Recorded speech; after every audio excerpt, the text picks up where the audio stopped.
pagi buat kita semua. Di sini saya memperkenalkan diri terlebih dahulu. Nama saya Hana Putri Girsa. Saya sebagai moderator dalam sesi debat kali ini.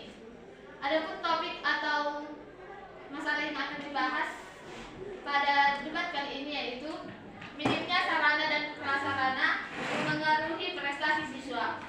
Dan sekarang kami persilakan buat tim pro untuk memberikan argumentasinya.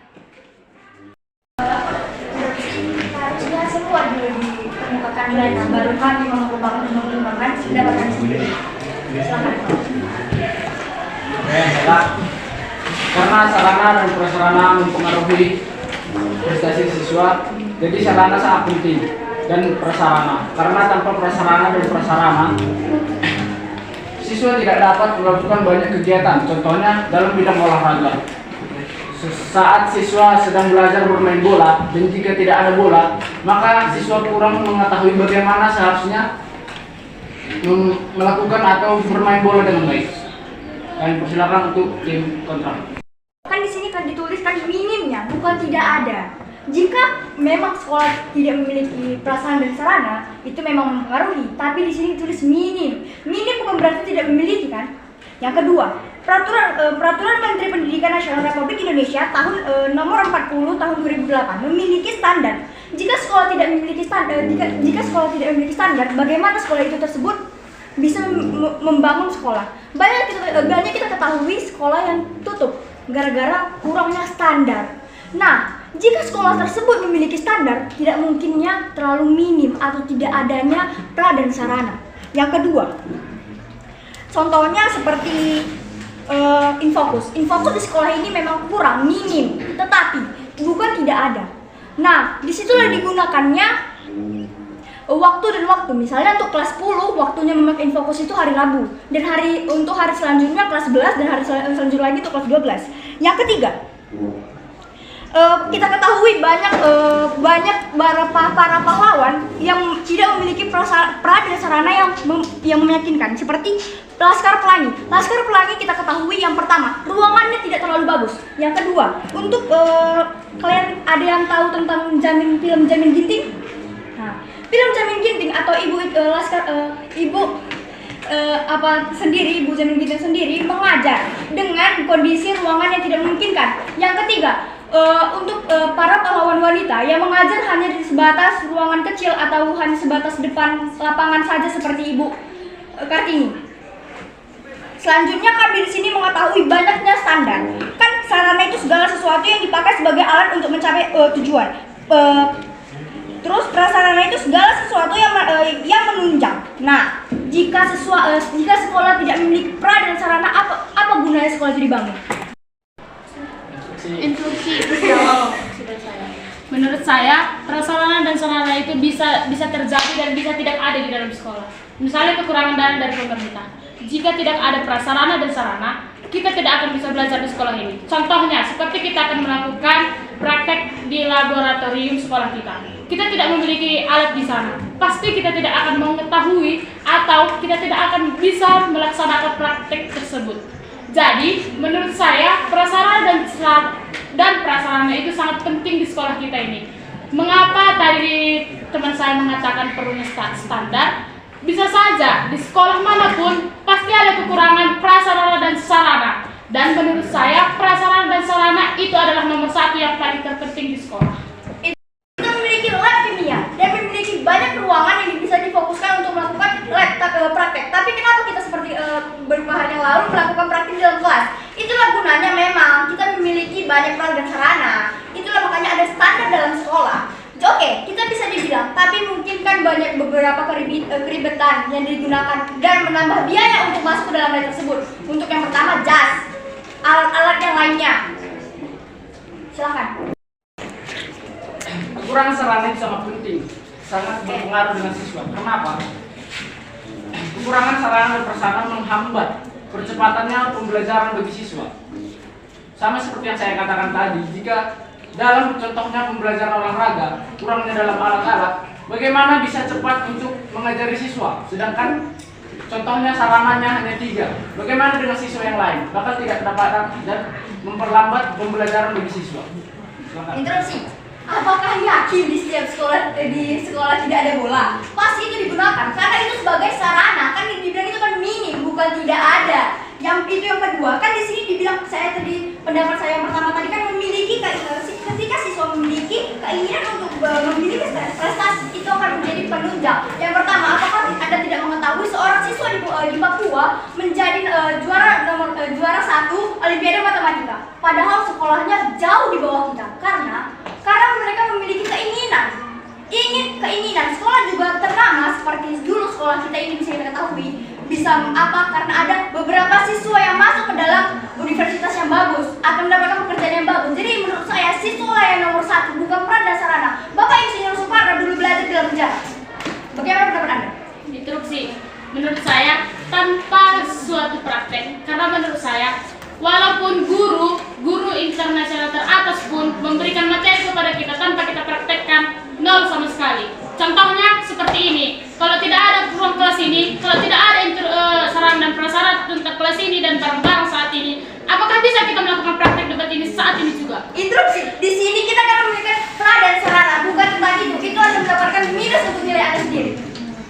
Kan ini kan peran dan sarana, bukan untuk melakukan tinjauan untuk pembelajaran. Kan ada standar. Tidak mungkin sekolah tidak mengikuti standar.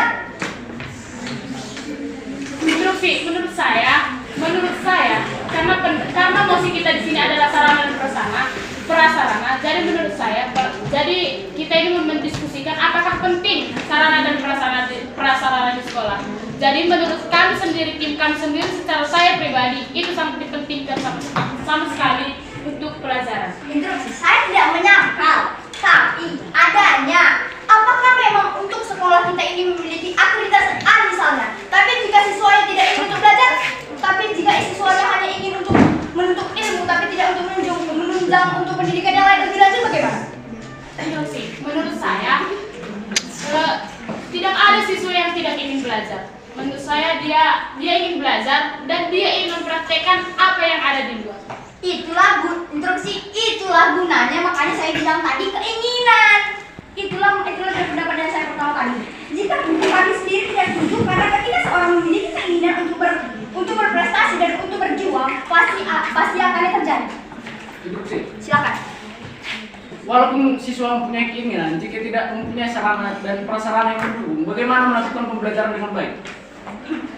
Jadi dulu pada zaman dahulu apakah sudah ada ini?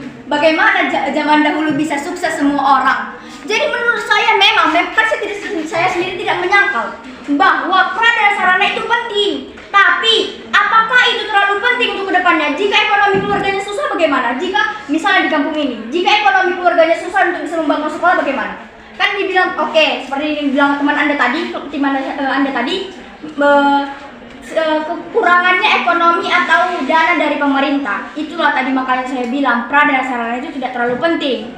Memang saya bilang penting tapi tidak terlalu karena keinginan siswanya. Bagaimana ada sekolah bagus tapi tidak ada keinginan sekolah untuk bersekolah karena kekurangannya ekonomi? Bagaimana? Interupsi. Menurut saya sekarang zaman sudah semakin maju dan keinginan tidak akan bisa muncul tanpa adanya praktek dan tanpa adanya sarana yang kita gunakan. Contohnya seperti handphone. Bisa saja kita sekolah dari rumah, bisa saja kita di ladang, bahkan di kamar mandi sekalipun kita bisa belajar melalui HP Android sekaligus. Sekian. Waktu debat telah selesai.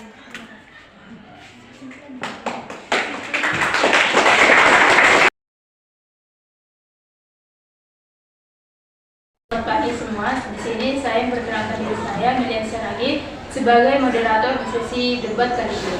Di sini saya membawa topik ujian tentang sistem UNBK lebih baik dibandingkan dengan ujian sistem tertulis. Kami memberikan kesempatan kepada tim Bro untuk memberi argumentasi. Menghemat anggaran. Dengan pelaksanaan UNBK, maka anggaran yang biasa digunakan untuk membuat soal dan kertas jawaban bisa digunakan untuk pemenuhan anggaran sekolah yang lainnya.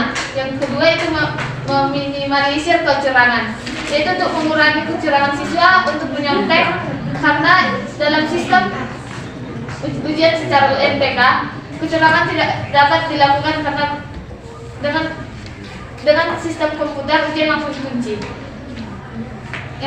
Yang ketiga itu efisien, karena tidak memerlukan banyak pengawas dan tidak banyak menggunakan ruangan dan tidak memerlukan banyak pengawas di dalam sistem ujian secara UNBK.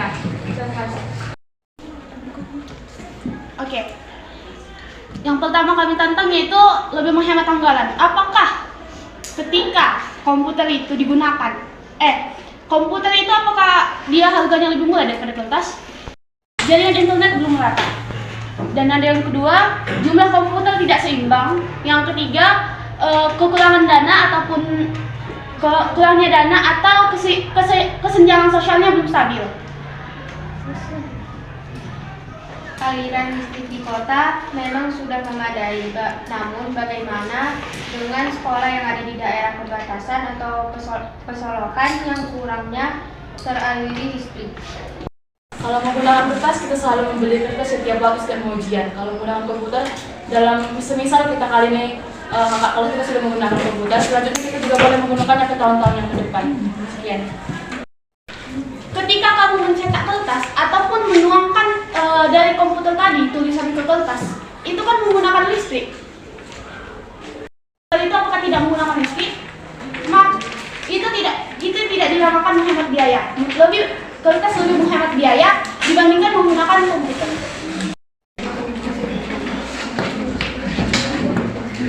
Oke, instruksi yang kedua tadi menurut pendapat dari Flo yaitu meminimalisir kecurangan. Bagaimana jika di dalam UNBK itu ataupun komputer itu sudah banyak sekarang gampang untuk misalnya seperti menyimpan ataupun melakukan kecurangan di dalam komputer itu sendiri. Kan kita tidak tahu apa isi dari komputer itu sendiri.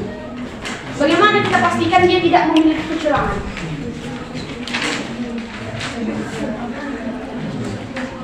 Instruksi, pengawas kebanyakan sudah memiliki koneksi jaringan kepada laptop siswa masing-masing. Instruksi, soalnya yang sudah ujian dikasih tahu kepada temannya, bukan dari internet.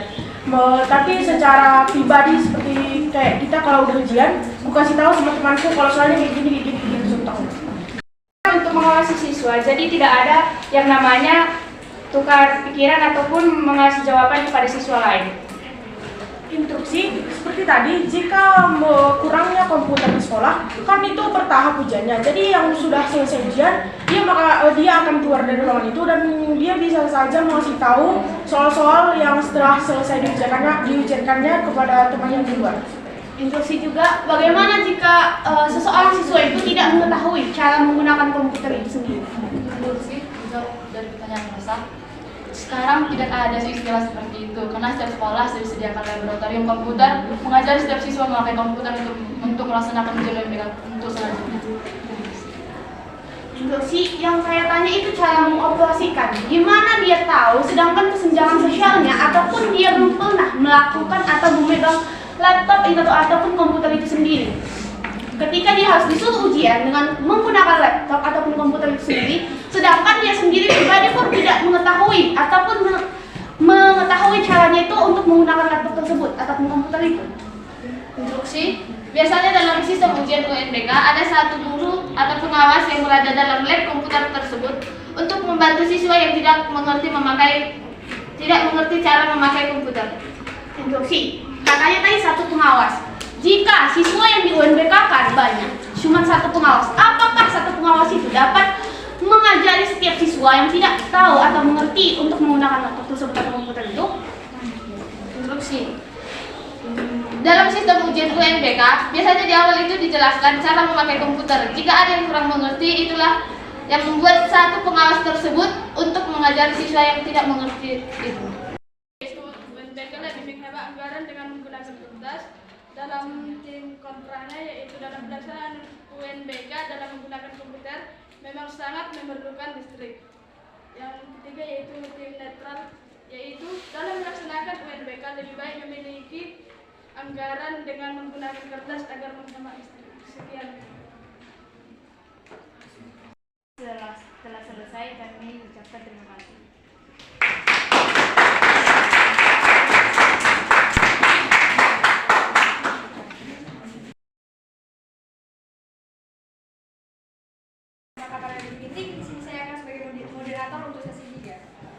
Bisa untuk tim pro silahkan.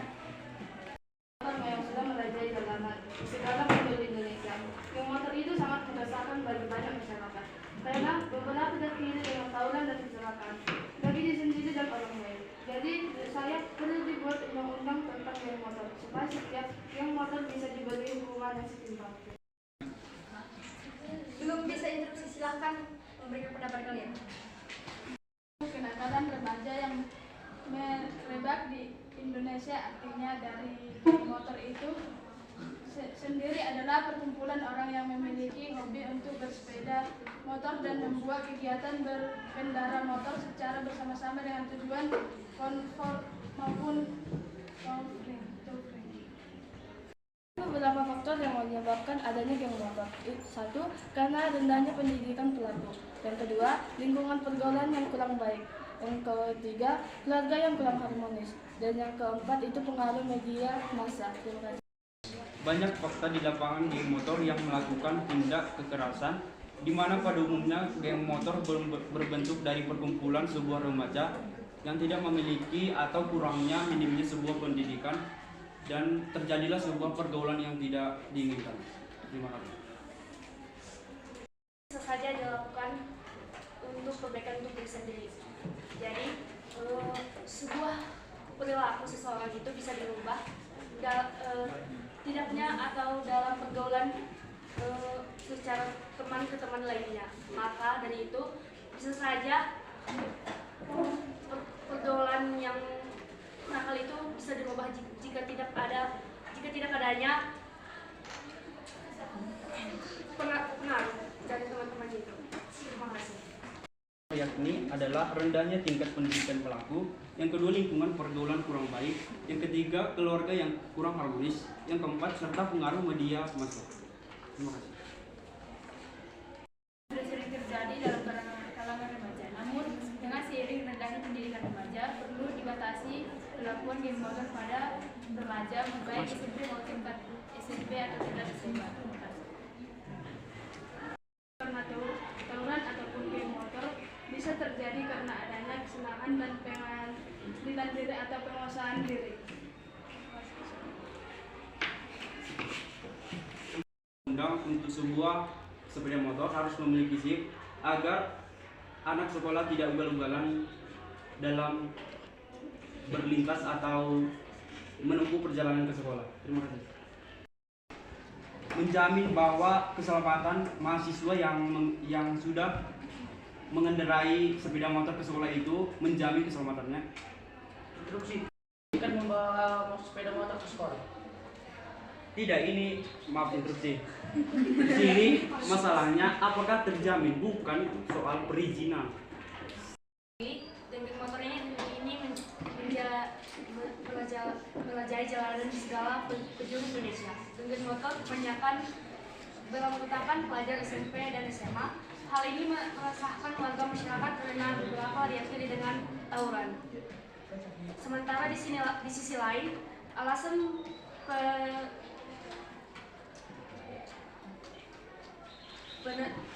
penerapan jati diri dan rasa kesatria kawanan menjadi alasan pembukaan geng motor ini. Pihak sekolah itu menyatakan bahwa membawa atau mengendarai sepeda motor ke sekolah itu tidak atau diberikan izin. Tapi Anda berkata bahwasanya masyarakat sebuah mahasiswa yang membawa atau mengendarai sepeda motor itu